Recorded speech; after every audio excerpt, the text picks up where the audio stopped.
Hare Krishna, and we are back with the Shravanam Diaries podcast, reading the Message of Godhead by His Divine Grace, Srila A.C. Bhaktivedanta Swami Prabhupada, page number 20.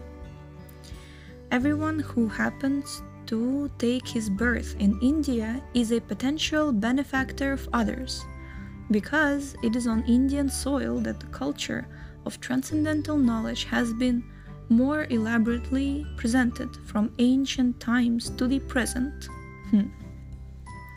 The saints and sages of Bharatavarsha, as India has long been known, never tried to satisfy the needs of the body and the mind exclusively. They always cultured knowledge of the spirit soul, which is transcendental to the material body and mind. Even now, the saints and sages continue to do so, in spite of all difficulties. But it would be sheer stupidity if Indian people attempted to do good to others without first themselves attaining transcendental knowledge. Now, if we want to acquire transcendental knowledge, our first duty is to understand that the spirit soul is eternal truth. The external ingredients, the body and the mind, which develop around the spirit soul, are all relative or partial truths. In the second chapter of Bhagavad Gita, the personality of Godhead explains this fact elaborately. Quote, "The spirit soul which pervades this body is eternal, and thus one should understand that no one can destroy the ever-existing spirit soul. Although the material body is subject to annihilation, the proprietor of the body, the soul, is eternal. Therefore, O sign of Bharata, knowing this eternal truth, you should fight. Both he who thinks the spirit soul can slay, or he who thinks the spirit soul can be slain, are ignorant of the fact that the spirit soul is neither slayer nor slain at any time. The spirit soul is never born, nor can he ever die. And because he is eternal, he has no past, present, or future. Although very old, he is always fresh, and he is never annihilated, even after the annihilation of the body. One who understands that the soul is eternal and indestructible, how can he hurt or kill anyone? It is only the outer body and mind that are destroyed.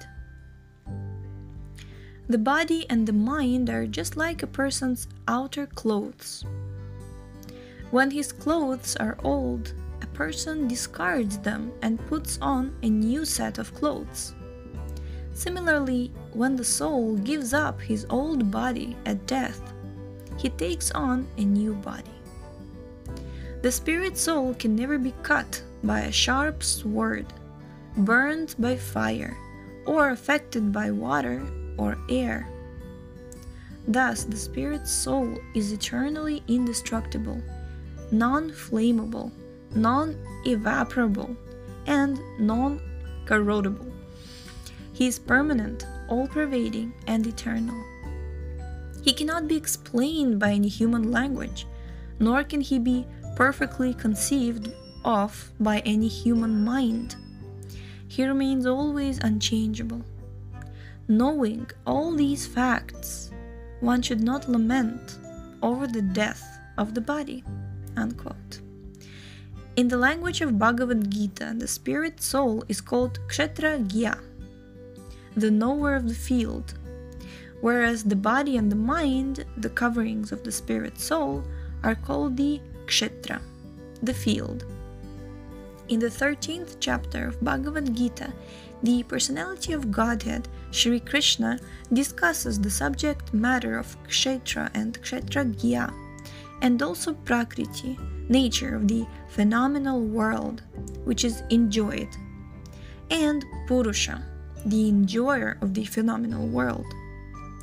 Lord Krishna explains that all actions and reactions that take place in this phenomenal world are the actions and reactions of this combination of the kshetra and kshetragya, or nature and the enjoyer of nature.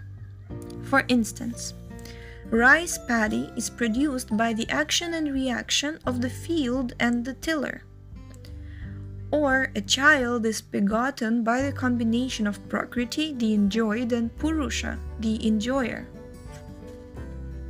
In the same way, whatever we see in the phenomenal world is produced by this combination of Kshetra and Kshetragya.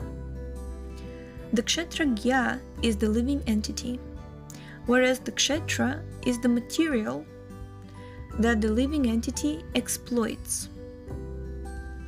Physics, chemistry, astronomy, pharmacology, economics, sexology, and other material sciences deal with the materials of the kshetra.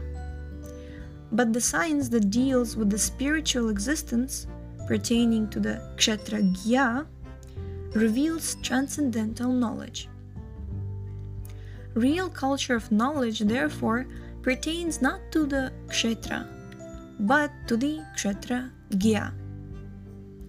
We shall discuss all these subjects more elaborately, but for the present we may be satisfied simply by knowing that the kshetragya, the Purusha or enjoyer, is the central objective of all knowledge, because it is this kshetragya alone that creates everything in conjunction with the material body and mind, and all the allied physical elements. The kshetragya is the eternal spirit, whereas the kshetra is matter, which is temporary and ephemeral. This eternal truth is summarized in the Vedas in the aphorism Brahma Satya Jagan Mithya. Spirit is fact, the world is a false shadow. By false shadow, in quotes, one should understand that the world is temporary, existing only for the time being. But one should not make the mistake of thinking that the world has no existence at all. We really possess our temporary material bodies and minds, and we must not make ourselves a laughingstock by denying the existence of our bodies and minds. At the same time, we must always remember that the body and mind are temporary arrangements. However, the spirit encaged by this body and mind is eternal and indestructible truth. No one can destroy the eternal spirit. That is what we need to understand in the present moment. The indestructible spirit is thus above the conception of violence and non-violence.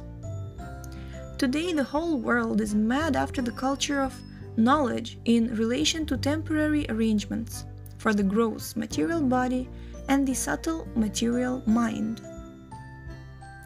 But more important than the body and mind is the spirit, which has been set aside without any proper culture of knowledge. As a result, the darkness of nations has overshadowed the world and brought about great unrest, disturbance, and distress. How long can one enjoy external happiness? It is like washing the outer garments without putting any nourishment into the stomach.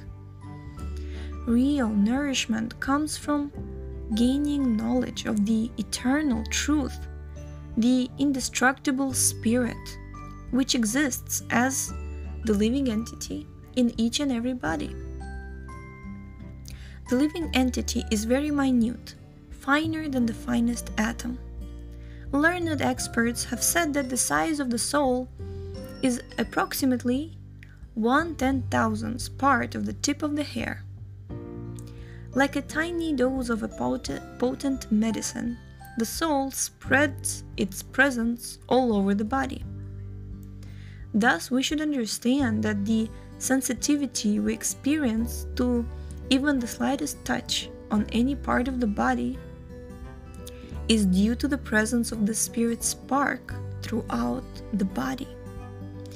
But when this minute living spark is gone from the body lies dead, prostrate, and it cannot feel the slightest pain, even if hacked by an axe.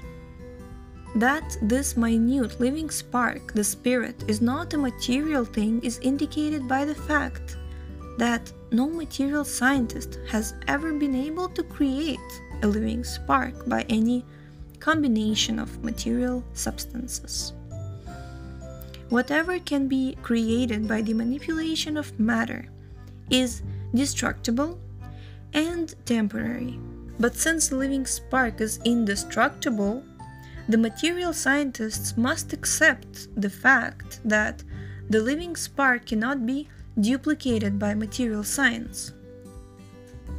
They can produce atomic bombs, but not the spiritual spark of life.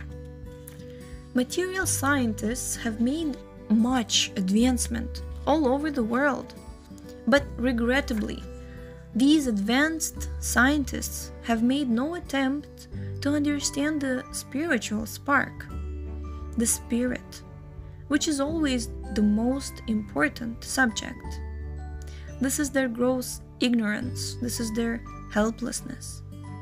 Shri Jagadish Chandra Bose, Sir Isaac Newton, Benjamin Franklin, the brilliant brain substance of each of them stopped working utterly as soon as the living spark of living substance separated from their respective bodies.